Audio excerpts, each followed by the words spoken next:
मी विद्या आणि हे आहे पंचपक्वान्न. चला तर सुरू करूया चवीची नवी सफर. आज मी दाखवणार आहे बदलत्या हवामानात शरीर तंदुरुस्त ठेवणारं पेय कषाय. अगदी साधी सोपी रेसिपी. चला तर रेसिपीला लगेच सुरुवात करूया. इथे मी एका पॅनमध्ये साधारण 2 चमचे इतकी बडीशोप घेतलेली आहे आणि त्याच चमच्याच्या मापाने 2 चमचे इतके जिरे आणि 2 चमचे इतके अख्खे धने. त्याचबरोबर आपण यामध्ये 1 इंच दालचिनी घालणार आहोत आणि 5 ते 6 हिरव्या वेलची आणि 4-5 काळे मिरे. आता हे सगळं आपण कोरडंच भाजून घेणार आहोत आणि हे 2 मिनिटं भाजल्यानंतर त्यामध्ये अर्धा चमचा इतका ओवा. आता हे सगळं मिश्रण आपल्याला छान रंग बदलेपर्यंत भाजून घ्यायचं आहे मध्यम आचेवरती. हे सगळं मिश्रण भाजल्यानंतर आपल्याला हे मिक्सरच्या भांड्यात घालून बारीक वाटून घ्यायचं आहे, हे पूर्णपणे थंड झाल्यावरती. आपण यात वापरलेले प्रत्येक साहित्य आपल्याला या वातावरणाची 2 हात करण्याची ताकद देते. जसे की धणे शरीरातील उष्णता कमी करून पचन सुधारते. त्याचबरोबर बडीशोप शरीरास थंडावा देते आणि सर्दी खोकल्यावर आराम.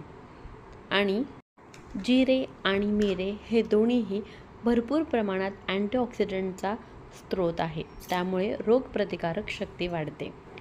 हिरवी वेलची सुगंधासोबतच श्वसन संस्थेला बळकटी देते. आता यामध्ये आपण अर्धा चमचा इतके हळद घालून एकदा हे मिश्रण पुन्हा फिरवून घेऊया. आता मी एका पातेल्यामध्ये 1 कप इतकं पाणी घेतलेलं आहे आणि त्यात अर्धा चमचा इतकं आपण तयार करून घेतलेलं मिश्रण. इथे मी 2 कप इतकं कषाय बनवून घेणार आहे. आता 1 चिमूट इतकी सुंठ पावडर आणि 1 चिमूट इतकी जायफळ पावडर आपण यात घालून घेणार आहोत. आता हे मिश्रण उकळल्यानंतर त्यात 1 कप इतकं दूध घालून घेऊया. आपल्याला हे मिश्रण मंद आचेवरती अगदी अर्धा ते 1 मिनिटं उकळून द्यायचं आहे. आता हे छान प्रकारे दूध घातल्यानंतरही आपल्याला अर्धा ते 1 मिनिटं उकळून घ्यायचं आहे.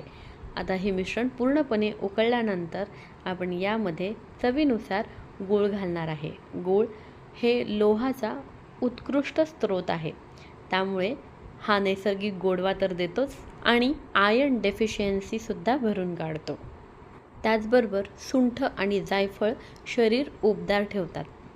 अशी एक न अनेक गुणधर्म असलेले हे सगळे आयुर्वेदिक घटक आपण या कषायमध्ये घातलेले आहे. व्हिडिओ कसा वाटला आहे हे जरूर कळवा.